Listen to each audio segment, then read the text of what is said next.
حضرت حارثہ بن نعمان رضی اللہ تعالیٰ عنہ کہتے ہیں میں نے چھوٹی سی ایک گھوڑی لے کے پالی، پیار بھی بڑا ہو گیا، وہ بڑی بھی ہو گئی، خوبصورت بھی بڑی تھی، اور کبھی کبھی میرے بچے مذاق بھی کرتے، کہتے ابا سچ بتا ہم سے زیادہ پیار ہے کہ اس گھوڑی سے زیادہ پیار ہے؟ کیونکہ گھر آتے ہی آپ پوچھتے ہیں چارہ ڈالا ہے کہ نہیں، پانی پلایا ہے کہ نہیں، تو پیار اس سے زیادہ کہ ہم سے؟ تو حضرت حارثہ بن نعمان فرماتے تم نے جتنی باتیں کرنی ہیں کرو، اور مجھے پیار ہے تو میں کیا کر سکتا ہوں؟ بڑی خدمت کرتے، پیار کرتے، آیت نازل ہو گئی لن تنالوا البر حتی تنفقوا مما تحبون۔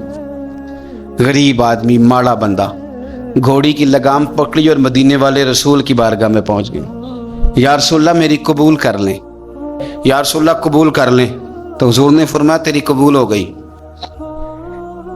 اس بات کو ذرا پھر ایک دفعہ سمجھ لیں، تیری قبول، حضور کو پتہ ہے نا اس کا پیار بڑا ہے، حضور کو پتہ ہے اس نے پالی ہے، پر لے آئے تو فرمایا تیری قبول رکھ لی، چونکہ آپ کی جو روحانی ترقی ہے وہ بغیر اس کے ممکن نہیں۔ حضور نے وہ رکھ لی گھوڑی، جناب حارثہ بن نعمان خوشی خوشی گھر چلے گئے، ان کے بیٹے زید بن حارثہ آئے، نبی پاک نے فرمایا یہ بھی اللہ کے راستے میں مجھے تحفہ ملا ہے، اب میں تجھے تحفہ دے رہا ہوں۔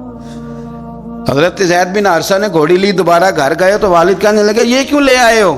یہ تو میں دے آیا تھا۔ تو وہ بھی صحابی تھے نا، کہنے لگے آپ نے مصطفیٰ کو تحفہ دیا تھا، مصطفیٰ کریم نے مجھے دے دیا ہے۔ تو حضرت حارثہ بن نعمان رو پڑے، فرمایا دیکھو میرے کریم کا کرم، قبول بھی کر لیا ہے اور یہ بھی انہوں نے ثابت کر دیا ہے کہ رہے بھی تیری آنکھوں کے سامنے۔